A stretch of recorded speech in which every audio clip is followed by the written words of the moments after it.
ডিলারদের কাছে ঘুষ নিচ্ছেন বিএডিসি যুগ্ম পরিচালক, আর তার ডিলাররা তুলছে কৃষকের গাঁট থেকে। কৃত্রিম সংকট দেখিয়ে অভিনব পদ্ধতিতে সারের দাম বৃদ্ধির এই কার্যক্রম চলছে বাংলাদেশ কৃষি উন্নয়ন কর্পোরেশন বিএডিসি দিনাজপুর অঞ্চলে। বছর শেষের খুশি নগদে হবে বেশি। নগদ পেমেন্টে নির্দিষ্ট ক্যাটাগরির কেনাকাটায় 300 টাকা পর্যন্ত ক্যাশব্যাক। সদরের ছেলে যদি এইটা না পাই স্যার, যদি এরকম করেন তাহলে কিন্তু হবে না। এইটা 10 টাকা স্যার আমাদেরকে কনসিডার করলেন না স্যার। চলছে ঘুষের টাকা নিয়ে দর কষাকষি। বিএডিসির সার বিভাগের দিনাজপুর অঞ্চলের যুগ্ম পরিচালক শওকত আলীর সাথে এক ডিলারের।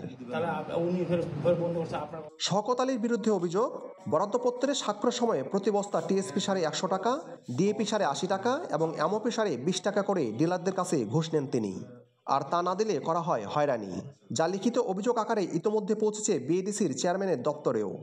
চায়না ডিএপি ক্ষেত্রে তার নির্দেশনা, তার কঠোর নির্দেশনা যে যদি আমরা 50 থেকে 60 টাকা যদি না দেই তাকে জয়েন্ট, তাহলে সেই ক্ষেত্রে সেই চায়না সার বা সেই চায়না ডেপটা সেই ডিলারকে দেওয়া হয় না।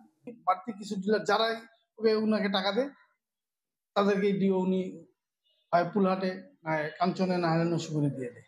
আমি তো বাড়তি টাকা ওনাকে দিব না। এই এক ঘুষের টাকা তুলতে কৃষকের ঘাড়ে চেপে বসেছে ডিলাররা। চাহিদা ভেদে সারের বস্তায় 500 টাকা পর্যন্ত বাড়তি দাম নিচ্ছে তারা।